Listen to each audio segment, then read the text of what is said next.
Hello and welcome to this week's edition of Newsgram. One of the things I love most about this country is our many cultures. America is a melting pot. It always has been. And if you're open-minded, you can learn a lot from the people who come here from other places.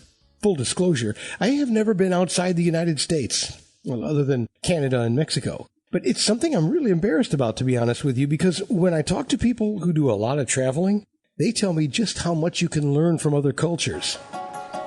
Well, Fay Chou was born in Taiwan, and she came to America for junior high school. And then she went back to Taiwan for college, and here she is again in America. Having been here now for 43 years or so, and she's done a number of different jobs, including owning her own restaurant, she understands a lot about both the Chinese and the American educational system, as well as the differences in business, and a lot of the differences in the culture in general. She just wrote a book about her life, and in it, she compares the two cultures.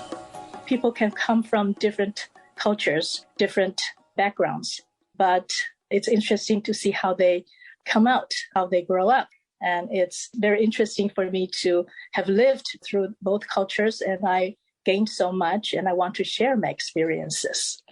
The book is called Memoir of Half a Banana, and if I try to explain the title to you, you're going to call me a racist. So here's Fay doing that job for me. If a white person thinks like a Chinese and identifies as Chinese, then that person can be referred to as an egg. White on the outside, but yellow on the inside. And conversely, that person would be a banana.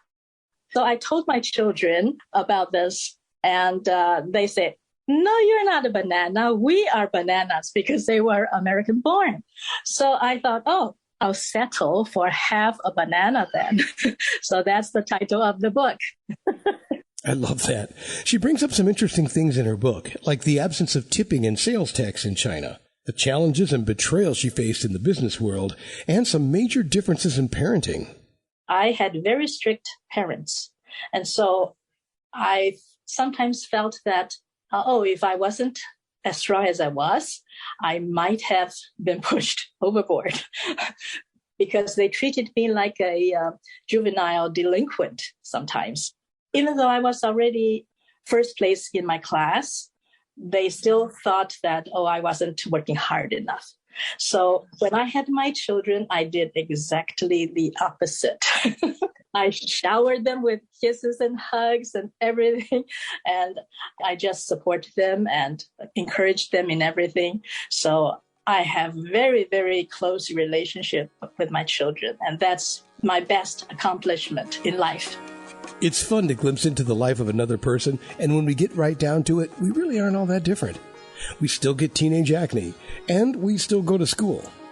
But here's a difference in the book, where she writes, lockers are probably necessary for students in America because of their heavy textbooks, bulky winter coats, and the system of changing classrooms, but they are unheard of in Taiwan, China, or Hong Kong. Chinese paperback textbooks are much thinner than the hardbound textbooks in the States, but they contain no less knowledge because Chinese is a compact language.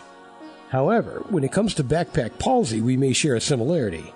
Well, that's a rare condition, but having sloping shoulders and nerve damage from carrying around too many textbooks is a common problem. In fact, in Taiwan, they have to buy their own textbooks every year and bring them back and forth to school every day, so no passing down used textbooks or leaving them in your locker over there. Differences and similarities. Even though I grew up and I had experiences vastly different than anybody else, but the emotions that I feel is the same. Everybody's emotions are the same. We react the same towards happy events as well as sad situations, and also stress and difficulties, etc. So I want to stress that even though we can be living or we are raised in different cultures and historical backgrounds, we are basically just the same human beings, so we should all get along. That's the main point that I want to carry out. For a glimpse into the Chinese people and their culture, consider picking up a copy of Memoir of Half a Banana by Fay Chou. It's both interesting and informative, I think. I agree. It's also fun to read. I try to make it as humorous as possible also, to make it interesting reading. She does have a great sense of humor, and she tries not to take life too seriously, while at the same time pointing out some very serious differences in culture. She says corporal punishment was common in Taiwan schools. There, to ensure their kids behaved, some parents even gave permission to the teachers to administer corporal punishment to their kids. One such parent was heard telling the teacher, "You can beat my son as hard as you want, so long as he doesn't come home on a stretcher." A different time, a different place, but not something you're likely to hear over here in an American classroom. And there's a reason she made her book so easy to read. English is my second language, so I don't know a lot of big words in English. My book is very easy to read, and some of the reviews that I received say that this is perfect for middle school, high school students to learn about China. If there's a student in your family, why not download a copy of Fay Chou's book for them?